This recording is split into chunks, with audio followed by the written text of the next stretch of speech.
تو میں آپ سے ایک بات کہتا ہوں، سپاہ صحابہ کے جیالو، یہ میری آخری گفتگو ہے، میری اور آپ کی نسبت ایک تو صحابہ کی طرف ہے کہ ہم صحابہ کے سپاہی ہیں، اور دوسرا اس امیر عظیمت سے تعلق ہے جس کے ساتھ میرا اپنا زندگی کا بیتا ہوا واقعہ احمد پر شرکیہ کے ایک علاقے سے جلسے سے ہم واپس آ رہے تھے بہاولپور کی طرف،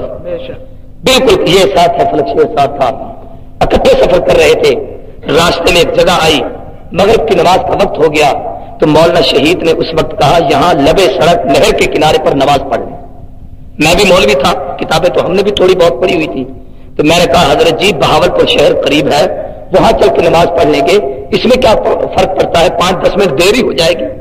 آپ کی جان بڑی قیمتی ہے، آپ کی شخصیت بڑی عام ہے، یہ جنگل ہے اور وہاں ذخیرہ ہے دائیں بائیں دونوں طرف، یہاں پہ رکنا مناسب نہیں۔ مولانا اگلی سیٹ پہ بیٹھے تھے، ہم پیچھے تھے،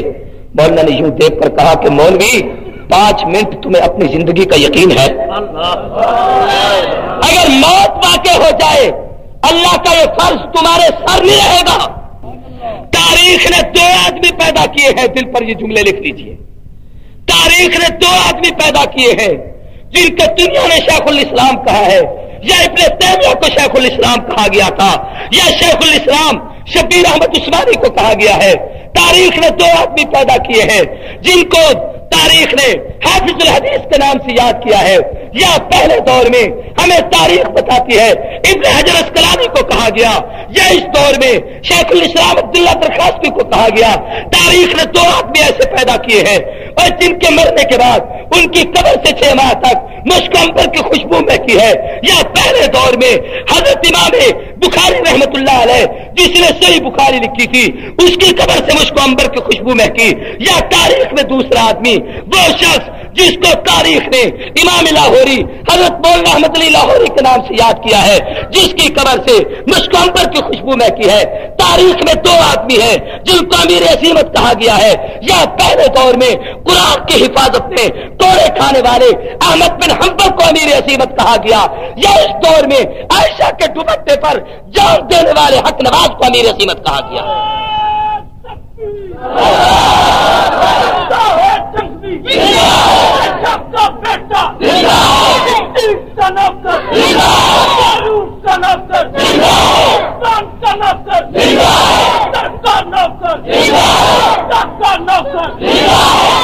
امام مالک غور کیجیے، امام مالک رحمت اللہ علیہ نے موطا امام مالک لکھی، اور جب اس کی شرح شیخ الحدیث مولانا زکریا قادری رحمت اللہ علیہ نے لکھی تو ایک عرب کے شیخ نے کہا قد حنف الموطا، ہے تو یہ عجم کا رہنے والا مولوی محمد زکریا ہے حنفی، لیکن اس نے موطا کی وہ شرح لکھی ہے کہ پڑھنے کے بعد ہمیں سمجھ میں ایسے آتا ہے جیسے امام مالک بھی ابو حنیفہ کا مقلد۔ یہ کتنا بڑا عظیم آدمی ہے، یہ کیسی کتاب لکھی ہے۔ سید انور شاہ کشمیری رحمت اللہ علیہ بہت بڑے عظیم لوگ گزرے ہیں تاریخ میں، اس جیسا حافظ الحدیث، اس جیسا حافظ کا مالک، ایسی ذہانت والا جس کے متعلق علامہ اشرف علی تھانوی نے کہا تھا کہ اس دور میں اگر کوئی شخص مجھ سے اسلام کی حقانیت کی دلیل مانگے تو میں یہ کہوں گا کہ اسلام کی حقانیت کی دلیل انور شاہ کا وجود ہے۔ بہاولپور مقدمہ ختم نبوت پہ تشریف لائے، ایک سکھ ٹکٹیں لے رہا تھا اور بڑھاپے کا عالم تھا، کھٹولی پہ اٹھا کر باہر لائے، ہاتھ میں رات کا وقت تھا، لیمپ لیے ہوئے تھا، اس نے یوں لیمپ اوپر کیا، انور شاہ کے چہرے پر نظر پڑی تو پیچھے چل پڑا۔ اس نے کہا کہاں جا رہے ہو؟ لوگوں نے کہا ٹکٹیں لے۔ اس نے کہا یہ کون ہے؟ انہوں نے کہا اس کا نام سید محمد انور شاہ ہے۔ کس خاندان کا ہے؟ کہا یہ خاندان نبوت سے تعلق رکھتا ہے۔ اس نے کہا میں پہلے اس کے ہاتھ پر بیعت کر کے کلمہ پڑھنا چاہتا ہوں کہ اگر 1300 سال بعد جس نبی کے خاندان کا یہ سید اتنا حسین ہے، اس کا نانا کتنا حسین ہے۔ میں اس مناسبت سے آپ حضرات سے ایک بات کہنا چاہتا ہوں، امام محمد رحمت اللہ علیہ نے 999 کتابیں لکھی تھیں۔ ایک انگریز نے امام محمد کی کتابوں کا مطالعہ کر کے کہا تھا لوگوں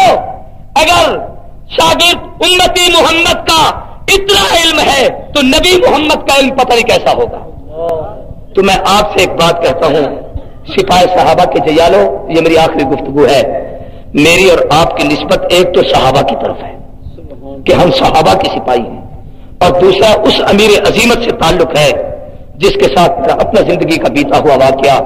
احمد پر شرکیہ کے ایک علاقے سے جلسے سے ہم واپس آ رہے تھے بہاولپور کی طرف، بالکل یہ ساتھ ہے، فلک شیر ساتھ تھا،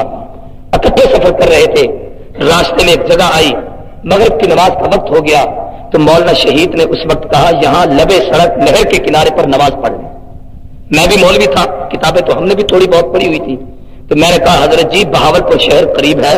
وہاں چل کے نماز پڑھ لیں گے، اس میں کیا فرق پڑتا ہے، 5-10 منٹ دیر ہی ہو جائے گی، آپ کی جان بڑی قیمتی ہے، آپ کی شخصیت بڑی عام ہے، یہ جنگل ہے اور وہاں ذخیرہ ہے دائیں بائیں دونوں طرف، یہاں پہ رکنا مناسب نہیں۔ مولانا اگلی سیٹ پہ بیٹھے تھے، ہم پیچھے تھے، مولانا نے یوں دیکھ کر کہا کہ مولوی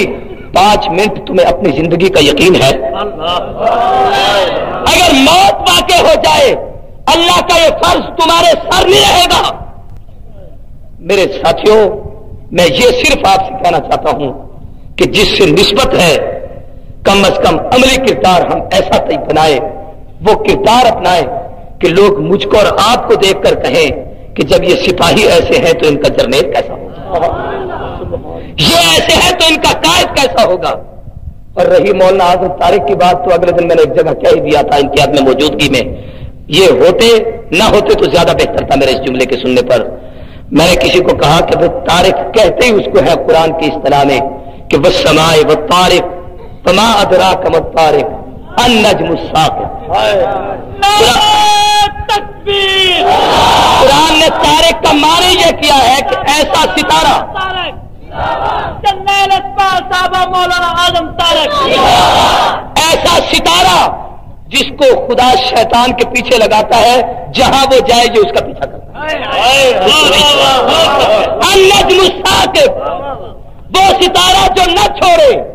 پھر غور کریں، شیطان میں بھی شین ہے تو شیعہ میں بھی شین ہے۔ شیطان سب سے پہلا وہ بدماش ہے جس نے خلافت کا انکار کیا تھا، اور اس نے بھی خلافت کا انکار کیا۔